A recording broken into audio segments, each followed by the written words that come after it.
E aí pessoal, Formiga na Tela chegando, hoje na mesa, Gustavo Clive, nosso habitué da casa, Gabriel Marzinotto, e hoje a pauta é quadrinhos e a gente vai falar de uma obra visceral, seminal do Alan Moore, que é o do Inferno.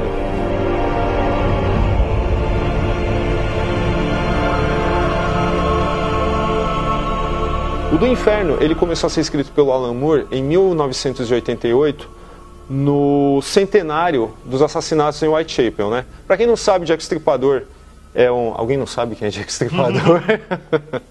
Os assassinatos de Whitechapel, eles fazem parte do folclore policial e geral, porque, evidentemente, mexe com a imaginação das pessoas um assassino que nunca foi pego, né? É um massacre relativamente pequeno, né? Foram 5 prostitutas, foram 5 mulheres miseráveis que morreram. Mas o fato desse cara nunca ter sido identificado, nunca ter sido pego, e isso ter começado numa época em que a imprensa marrom estava se iniciando, estava procurando uma forma de sensacionalismo que acabou permeando, assim, principalmente a imprensa inglesa, né, dos tabloides. Né? Na verdade, a imprensa foi a grande responsável pelo aumento disso tudo, né? Como você falou, foram 5 mulheres, né? 5 prostitutas assassinadas de maneira brutal, né? Então, isso daí já dá um quê a mais. Só que daí todo o sensacionalismo da empresa ainda bota esse negócio de nome também, né? Então, Jack Estripador. Jack não era o nome do assassino, né? Ninguém sabe qual é o nome verdadeiro do assassino. Mas eles já personificando, né? Mitificando essa figura. Então a imprensa foi a grande responsável por todo esse folclore em torno do que agora a gente fala personagem. Sim. Eu acho que a imprensa é o pivô disso, né? Mas se você pegar o momento histórico, Londres estava virando uma metrópole incontrolável, né? Uma cidade industrial, uma concentração muito grande de pessoas naquela época que nunca tinha se visto, assim. Então você já tinha... Whitechapel já era tipo um bairro decadente, onde ficavam as prostitutas, as pessoas muito pobres. Era um mundo à parte, né? Na própria Londres, né? Então era uma situação assim que você tem isso, uma grande concentração, surgimento da imprensa, tem também nessa época as técnicas de legista, de investigação começam a se sofisticar um pouco mais, assim. Então já colocavam aquele peso, né? Tipo, na investigação, quem foi? Então acho que já foi um momento ali em que tudo conspirou para ele ser o primeiro superstar, assim, dos assassinatos. Você colocou como primeiro superstar, até mesmo porque foi um momento muito, muito propício, né, na Inglaterra para ocorrer um evento desse tipo. Porque a gente estava tendo as migrações do campo para a cidade, né? Então a própria Revolução Industrial, então o pessoal estava trabalhando nas fábricas, não estava mais trabalhando no campo. E como você falou, foi uma coisa tão descontrolada, e na própria HQ, aliás, não só na HQ, mas toda a obra daquela época, seja referenciando a própria época, ou seja falando de outras épocas, mas escritas naquele período, tem uma carga, de fato, de decadência, de superpopulação, doenças. Então... aquelas pessoas todas vindas, né, que tem muito no do Inferno, a que veio da Irlanda, né, por causa da fome. Então, você vinha para lá e ia procurar emprego nas fábricas, que era já um subemprego, mas não conseguia a prostituição. Então, você tem aquela camada de sujeira de pessoas largadas, né, à toa. E aí, um assassino que se aproveita disso, né, na época, não, isso é notícia. A própria Zona Leste londrina, Whitechapel em questão, era chamado de o abismo, né, pela polícia e tal. E um autor que, assim, da literatura que retrata bem essa época é o Jack London, né? Quem tiver interessado, assim, em se aprofundar, quem não leu do Inferno e queira saber mais, queira se aprofundar, tal, fora da literatura forense, policial e etc., o Jack London, ele tem, assim, muita coisa assim bacana, né, para a gente chegar perto de entender o que era, né, a vida dessas pessoas. A gente vê muito claro na HQ que a identificação, né, das vítimas era muito precária, né? Você dependia muito assim do cara, principalmente as prostitutas, né, que Marginais. Marginais, não tinham lugar para dormir e tal, passava o dia inteiro na rua, depois ia para um albergue e tal. Dependia muito do cara que morou com ela, não sei aonde, ir lá, identificar o corpo e tal. E se não tivesse ninguém, ela ia para a cova de indigente e tal, né? Esse é mais um motivo pelas quais a gente tem que, assim, desconfiar, né, de todo o folclore em torno do Jack Stripador. O interessante é que, acho que o caso de Jack Stripador, assim, como várias outras coisas, né, que as pessoas têm um problema sério, e principalmente a ficção também tinha um problema sério de encontrar motivação para os seus personagens, né, porque a vida real sempre foi muito mais complicada, e o Jack Stripador é uma prova disso, né. É difícil para as pessoas, sei lá, engolirem que aquilo ficou sem solução, né. E aí o que acontece? Começa a aparecer um monte de coisa, um monte de explicação, por mais estapafúrdia que seja, ok, putz, é uma explicação. Então todo mundo pega, toma isso, sabe, bota a sua explicação em cima e tal. Então, meio que como a espetacularização de um fato como esse, é a mesma coisa aquilo que a gente já comentou em algum momento, não nos programas, né, mas assim, entre conversas pessoais nossas, que a obra, ela deixa de ser do artista a partir do momento que ela é apresentada, ela passa a ser do público, né? E é isso que o Do Inferno está falando, né? O Jack, ele pode ser assim, ele já foi tudo, né? Foi um maçom, foi um judeu, foi uma parteira, tal, foi o médico da rainha, foi o príncipe e tal. Então, deixou de ser a realidade para ser aquilo que as pessoas queriam que fosse, né? Entrou num terreno mítico para cobrir essa lacuna, né? E eu acho complicado também, né, você ver, entrar nessa roda de acusações, o William Gould, que, por exemplo, foi um cara que, na história do Inferno, ele aparece como um cara que está lutando contra o feminino, né, que é a principal motivação dele. Só que ele foi um cara que lutou pelo ingresso das mulheres na faculdade de medicina, né.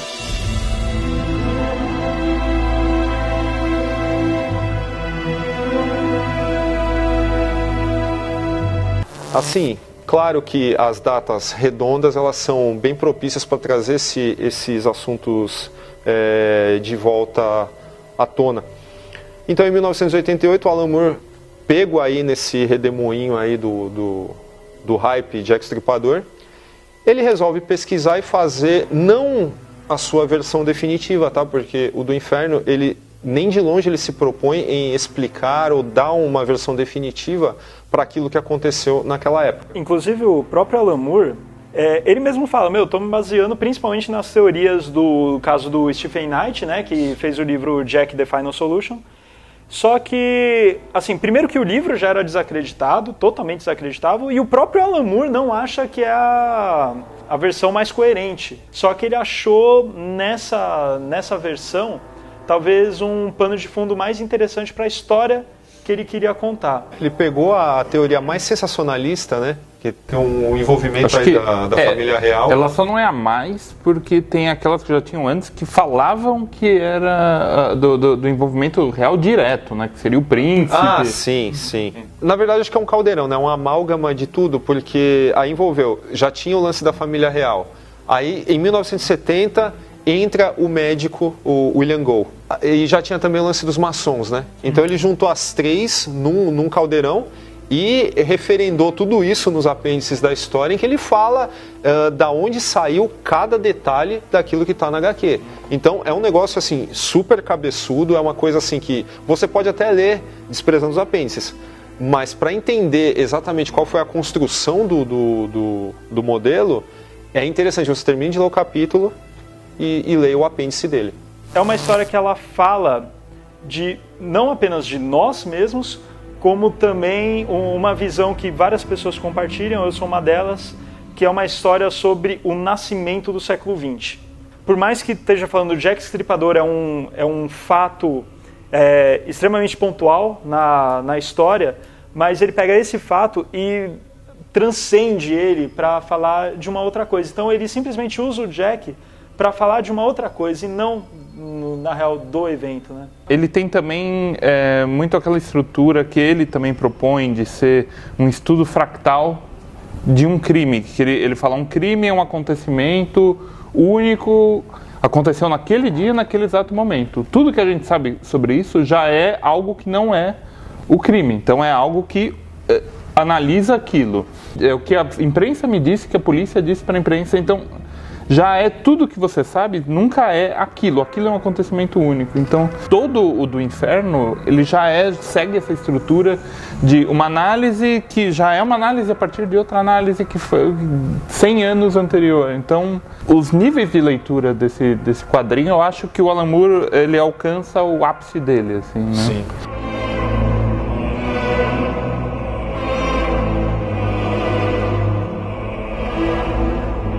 Você lendo, assim, acho que a parte que mais impressiona, para mim, pelo menos, eu já vi muita gente falar, não são os assassinatos, são ele andando em Londres com o cocheiro. Tem gente que fala, é a hora que ele está planejando. Eu nem acho que ele está planejando os assassinatos, ele só está explicando a história mística de Londres, assim, de por que ele está escolhendo aqueles pontos, né? Do que ele quer fazer um desenho ali, ele quer de repente fazer um selo em cima de Londres, mas para isso você vai vendo todo um panorama assustador de Londres, né?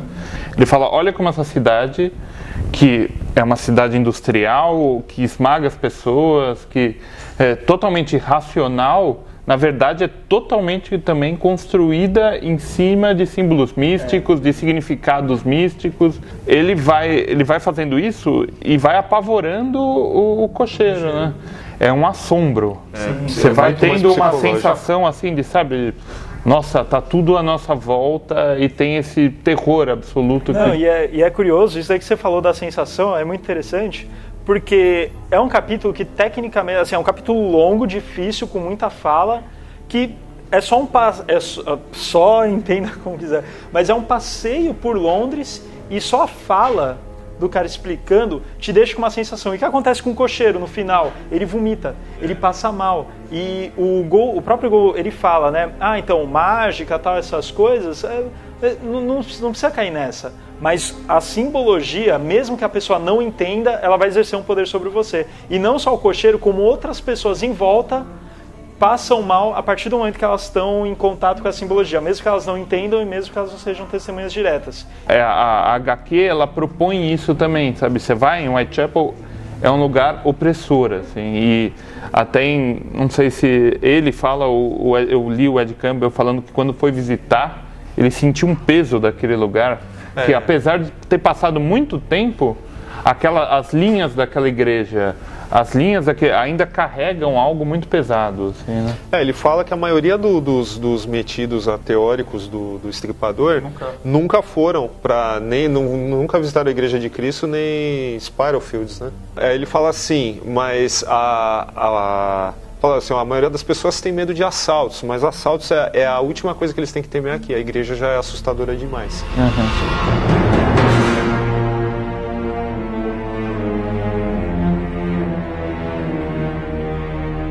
É uma arte que, se você olha, pode, que sujeira, mas é um trabalho monumental, assim, porque o tamanho do negócio e a quantidade de detalhe que ele consegue pôr. Sim. Eu acho que é uma arte que ela começa muito amarga, só que com o tempo você se acostuma e passa a apreciar, porque à primeira vista ela...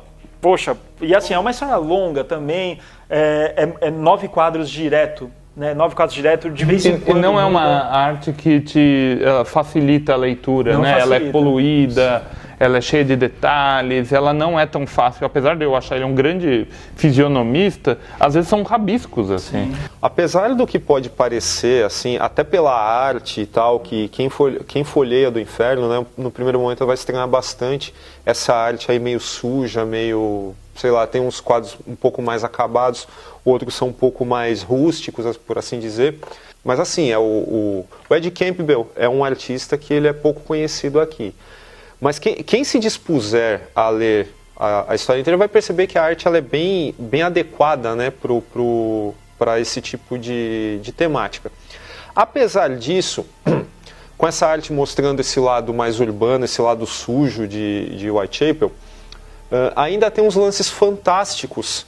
A gente comentando assim, parece até inadequado, parece até forçado falar que o Alan Moore trabalha em Do Inferno o mesmo conceito de quarta dimensão, de tempo plano que já estava em Watchmen, né? E que de uma certa forma permeou todas as grandes obras dele, né? O Big Numbers e tal. O que acontece é que o Gull, ele acaba tendo visões, tendo vislumbres, né, daquilo que seria o século XX e tal, e acaba aparecendo para algumas personalidades, né?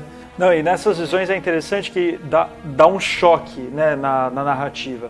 E isso é muito legal, porque você está vendo toda aquela arte suja, rabiscada, você tem que prestar muita atenção no quadro para saber que personagem é aquele, porque não tem muitos detalhes, e daí você está tentando reconhecer o local, e daí você passa, daí chega um momento, tem um plano, no caso o primeiro, que aparece a primeira revelação dele do futuro, é a Praça Mitre, né? Então ele faz um assassinato, e daí ele olha assim, ele vislumbra a Praça Mitre como ela era na década de 80. Além disso, ele tem outros vislumbres, né? Tem uma hora que ele está andando num escritório moderno, né? E daí ele olha aquelas pessoas meio alienadas a ele não sabe o quê, né? E daí ele vê toda essa parte vazia da idade contemporânea, né? Então, o Gull, né? No caso o Jack Stripador, né? Ele fecha a idade moderna, e daí quando vem a contemporânea, é outra coisa. Então parece até que ele até fala muito do significado, né? Poxa, o que eu estou fazendo tem significado, ele acredita naquilo, né? Só que daí tudo isso daí vai dar origem a algo vazio, que não tem significado. Ele mostra o miasmo da modernidade. E é interessante todas as personas que vão ser importantes e conhecidas do século XX que ele coloca do Inferno, né? Então, por exemplo, Aleister Crowley, que aparece como criança ali. Também aparece o Yeats, né, um poeta irlandês, né? Bom, aí já tem aquela imigração que a gente falou no começo, né, que ele já tem uma inclinação mística, tem uma aparição até bastante forte do Oscar Wilde. Sim, mas é importante citar que no caso do Oscar Wilde e de outros aí, o próprio Homem-Elefante também, o Homem-Elefante também aparece bastante, bastante não, né, mas é uma parte bem evidente. Essas aparições, elas são bem óbvias, né, a pessoa mais ou menos informada, ela não vai ter problema de identificar. Mas no caso do Aleister Crowley, ele é um menininho na multidão que chega para a polícia e fala: o que vocês vão fazer com relação a esses rituais satânicos? Aí o policial: sai daqui, moleque, você não sabe nada, isso aqui não é ritual satânico. E aí o que acontece? E você vai ler, por isso que eu falo que os apêndices são muito importantes para a experiência completa, né? Você vai ler o apêndice daquela página, você vai ver que o Alan Moore pesquisou e descobriu que o Aleister Crowley morava em Londres, morava próximo daquela época e que já era interessado em ocultismo desde a mais tenra idade, né? Então, possivelmente ele estaria lá naquela multidão que estava ali urubuzando a cena do crime, né? E o Crowley, ele tinha interesse por esse caso, né? Ele sempre clamou que ele tinha a gravata suja de sangue do assassino. Mas depois falou que a Jack Stripador era a Madame Blavatsky, né? Fundadora da teosofia. O Aleister Crowley, o que é o Aleister Crowley é bem mais complicado. Ele era um cara, no mínimo, a fim de, às vezes, fazer uma fanfarronice, assim. Sim.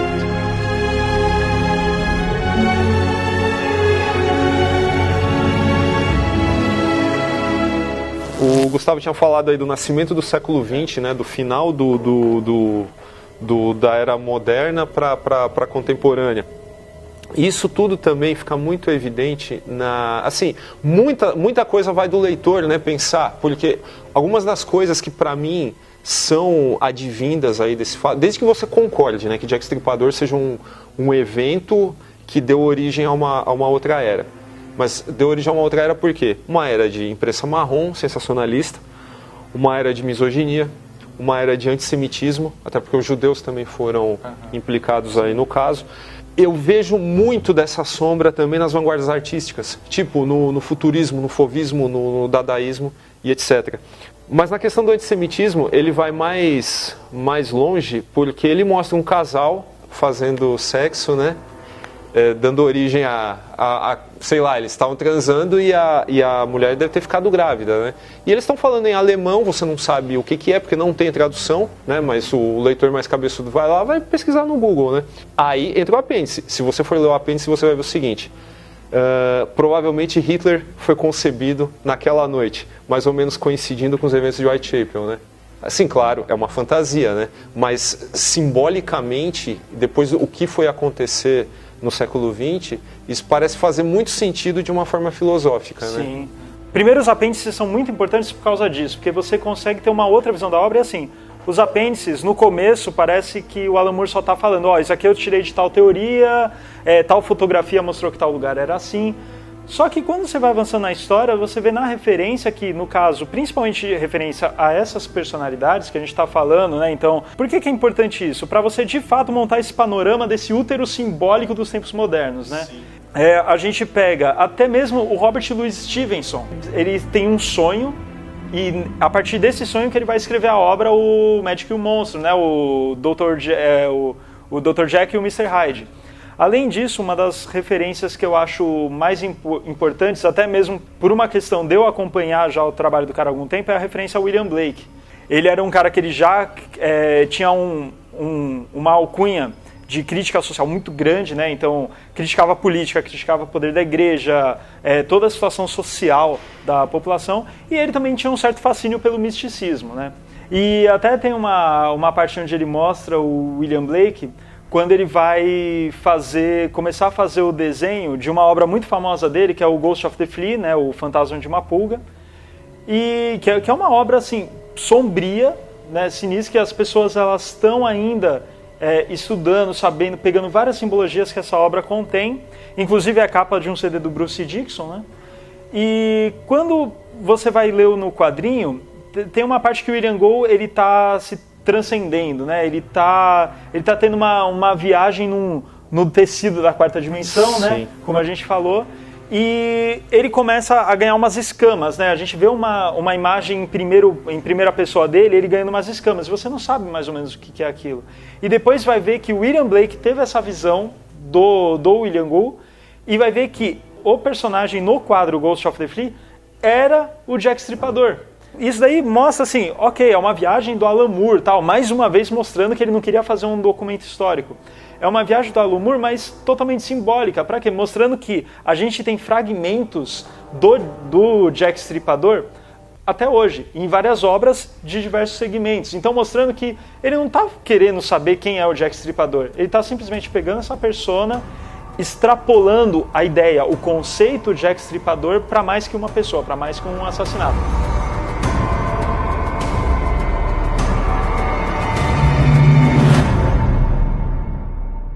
Pelo menos os que não leram devem ficar se perguntando o porquê do nome do inferno, né? Podem até pensar que é algo sobrenatural de fato, né? Sei lá, o cara possuído, alguma coisa assim.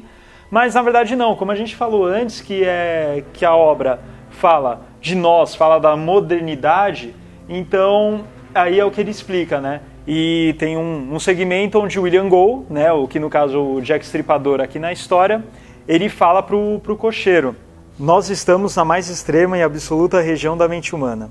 O mundo crepuscular inconsciente, um abismo radiante onde os homens encontram a si mesmos. Inferno, Netley. Nós estamos no inferno. E o legal dessa parte é que ela mostra a origem de uma carta que foi para a polícia, né? De inúmeras cartas, porque essa coisa da imprensa, né, gerou uma histeria, as pessoas mandavam, assim que surgiu o nome Jack Stripador, né, porque as pessoas mandavam um assinado Jack Stripador, tal, porque originalmente a imprensa chamou de outro nome, né, era o avental de couro. Avental de couro. E assim surgiu o nome Jack, mas essa carta não está assinada Jack.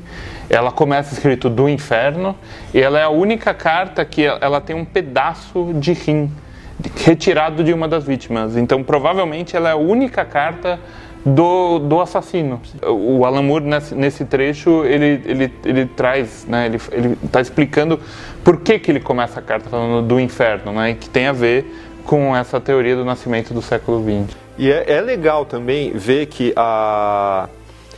um especialista, um perito em perfis de serial killers, aposentado do FBI, ele foi convidado em 1988 para fazer um especial sobre os assassinatos de Whitechapel, não evidentemente para apontar algum culpado, né, mas para criar um perfil do Jack Stripador, né?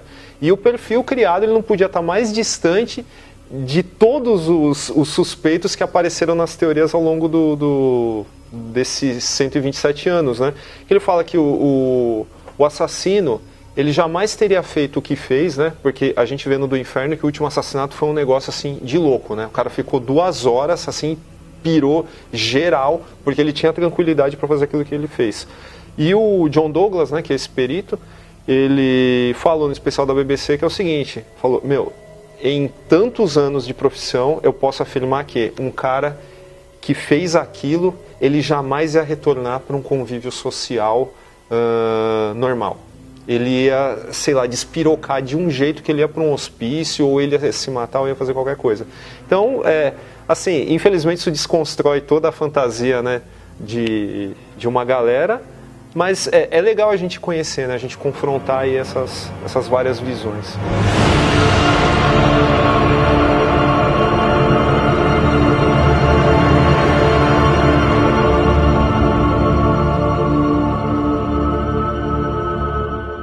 Então é isso, pessoal. Esse foi mais um Formiga na Tela dedicado a essa obra maravilhosa do Alan Moore, o do Inferno. E aqui na descrição do vídeo você encontra o link para nossa resenha no site. Se você gostou do vídeo, não esqueça de dar um like, também se inscreva no nosso canal, curta a nossa página no Facebook, siga a gente no Twitter e no Google+. Se você quiser mandar algum comentário pra gente, pode enviar para esse e-mail que está aparecendo aqui, o natela@formigaelétrica.com.br. Então é isso, pessoal. Gustavo Clive, Gabriel Marzinotto. É isso aí.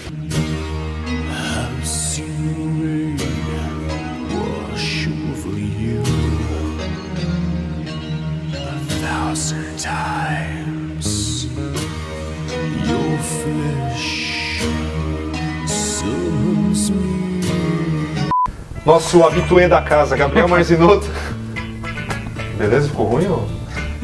É que quando for fazer o corte você tá rindo, daí depois você vai peraí. Não, mas eu esperei um pouquinho. Ficou bom, até você exagerou no... deu uma risada. Não, é que ele riu, aí eu ri também, cara. Habituê, Tá bom, tá legal. Mas faz de novo ou não? Ele faz a prostituta referenciá-lo, né, como se fosse uma divindade. Reverenciar. E você veio da Bahia pra falar prostituta? Eu fui falando. É sotaque alienígena. Bem indiano, né?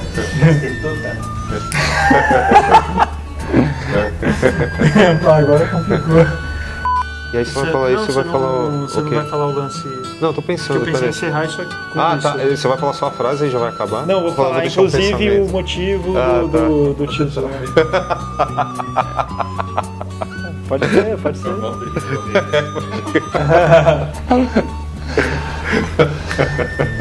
Ui. O Daniel ficou vermelho, vermelho é alerta de... com a voz, fala isso com a voz dele correr. Sabe, Não, deixar um parece pensamento deixar um para todo pensamento. pensamento. Deixa o pensamento pra você. de hoje. Nós somos do inferno. Pensamento da... Tipo o profeta do Chico Anísio, lembra?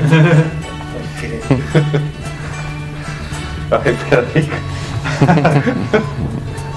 Ele fala pro cocheiro. Eu sabia! Só vi a cabeça do pau.